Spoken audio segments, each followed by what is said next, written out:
accused of a shooting at a homecoming party made his first court appearance today. Brandon Gonzales' hearing only lasted a few minutes, and he did not enter a plea today. Gonzales is facing capital murder charges. An arrest warrant says that a witness identified him as the shooter at the off-campus party near Texas A&M Commerce over the weekend. But in an exclusive interview with WFAA, Gonzales maintained his innocence. Gonzales, who is 23 of age, of Greenville, is being held on a $1 million bond. He is being charged for the capital murder of a multiple person shooting involved the death of Kevin Berry, who is 23 of Dallas, and Byron Crevens Jr., who is 23 of Arlington, on early Sunday morning at the party at the venue. There's been a lot of talk on social media about whether the shooting can be defined as a mass shooting, so our Bradley Blackburn did some digging. In the panic that played out overnight, this was the moment that made many pause. Would you consider this a mass shooting? Not at this time. At the first press conference, authorities declining to use the term mass shooting, even though 2 people are dead, more than a dozen injured. But I don't know what the injuries are. On our WFAA Facebook page, several asked, if that's not a mass shooting, what is? According to Guns in America, a project that reports on this subject, there is no clear definition for a mass shooting. One group says it's when 4 or more people are shot or killed. Others call it indiscriminate mass murder in a public place. The FBI doesn't even use the term mass shooting, instead tracking active shooter incidents. And the type of violence matters. Gang violence, drug-related crimes, and accidents are all excluded from statistics. His first victim, we think, may have been his target victim. And we're going on by theory and circumstantial evidence that we have. And then the rest of them are just random. Target in this crowd, but the purpose of the violence hardly matters to others caught up in the danger. I was scared, I was crying. About 6, 7 gunshots, I just go off this boom, boom, boom. I hop on the ground real quick. In this instance, you got 750 people or more in a building. A guy goes in and he starts shooting a gun. As a result of him shooting that gun, 2 victims are dead, 4 are critically wounded, and others are shot. But you have over hundreds that have felt that their life was in danger, that they thought that they would die. So that's the new classification of mass shooting. It's changed. Our world has changed. So you disagree with the chief deputy. You say this was a mass shooting. This was a mass shooting. Jasmine Page. What is your first and last name? Jaslynpage. And Jasmine, you said you were outside when all this happened. What do you remember? I just remember we were in the party. It was really hot and I fainted. And then my friends helped me outside, and then they wouldn't let me back inside. Like once I cooled down or whatever, they wouldn't let me back inside, and I was looking for my phone, and then I was freaking out because I couldn't find my phone, and then all I heard was the shots or whatever, and then I was trying to find somebody so I can call my friends and I can link up with them because I didn't I'm riding with them, I needed to know where my friends were, and they would not let me get my phone, and the police said that I was acting crazy or whatever, so they had me in handcuffs, and I'm like, bro, I just want my phone, So finally, I guess they let me go because they seemed like it was more serious stuff going on. So they let me go, and I'm searching around for my friends. Then finally, after 30 minutes of searching for them and calling from a whole bunch of different people's phones, they finally I found them, and then we left. You heard the gunshots? Yes, I heard them. How many gunshots? I heard about 5, about 5. And then I just seen the video about what happened, on the internet, about the dead bodies and stuff. But you had no idea when you heard the gunshots? I didn't know anyone was shot. I didn't know anybody was dead. I thought people were just running. I did not know that anybody was injured. So whenever I heard that people actually died and got shot, I was ready to get up out of there. It was around midnight last night when more than 700 people would scatter after gunshots rang inside of this building. Some deputies were already responding to a call about too many cars parked along the highway when this shooting began.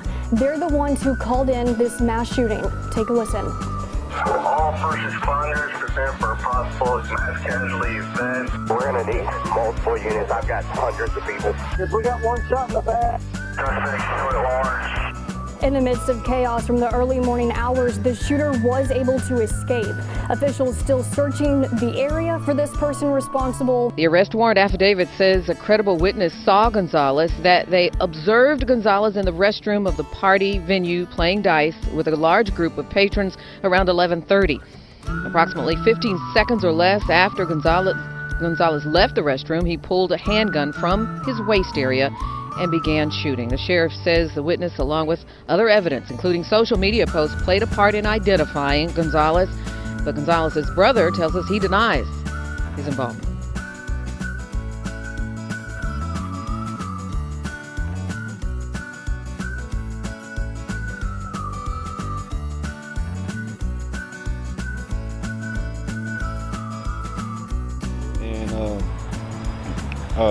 They went and got him. Then I was also picked up just for questioning. And when they told me what it was for, it was kind of unbelievable because it's not him. It's not him at all. Jason Whiteley got an exclusive interview, and the suspect claims he didn't do it. Do you know what you're charged with? Yeah, they said capital murder. The Hunt County Sheriff says this is the shooter, Brandon Gonzales, the one responsible for the deadly melee at that homecoming and Halloween party outside Greenville Saturday night. I went as a security guard. I have a vest. It looks bulletproof. Whenever the shooting was going on, I was outside in the car, and I had witnesses to that. Gonzales would not share their names with us so we could corroborate his story. But he did say this is what he was wearing at the party, with a black hoodie.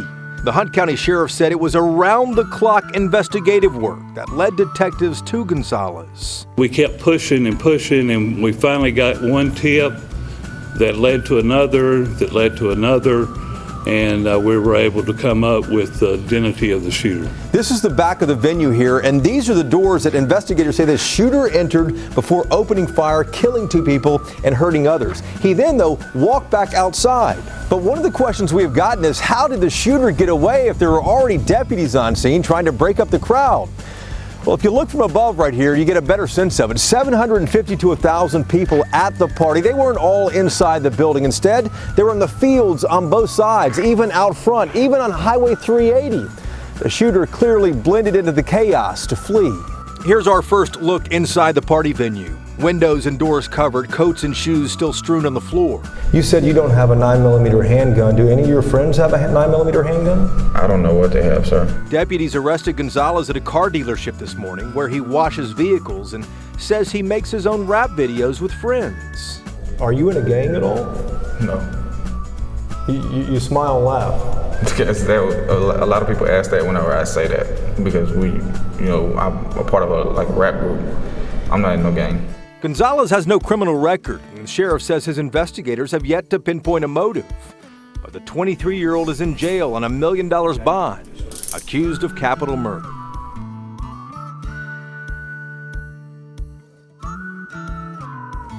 We don't have a motive at this time. Has he cooperated with your investigators?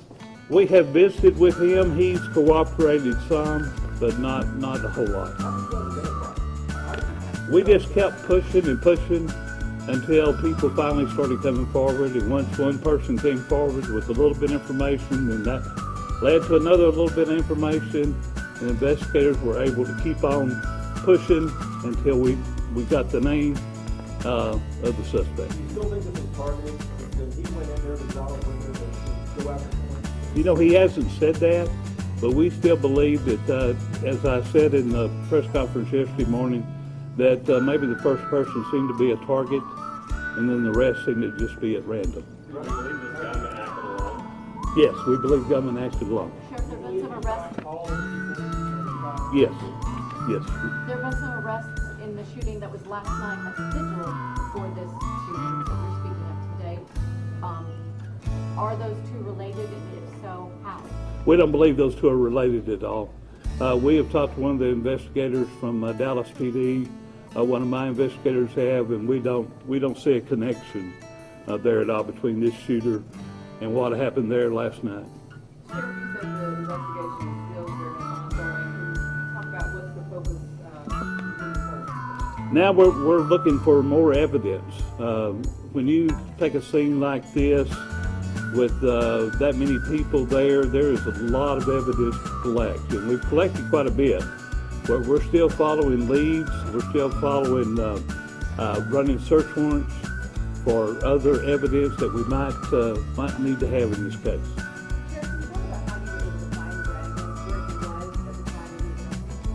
Yes, he works for a local auto dealership here, and we had information that he worked there, and that's where that we went and placed him under arrest.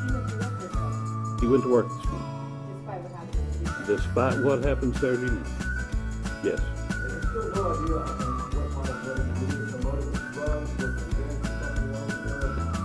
Right at this time, we just do not have a motive.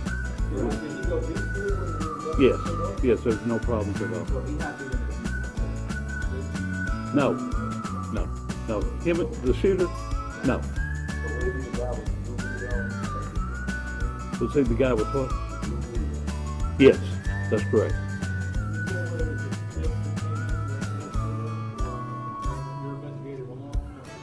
Well, it's kind of a little bit of both, Brad. Like I said, we kept pushing, and we finally got one tip that led to another, and we were able to come up with the identity of the shooter. Hey, my Weston World One community.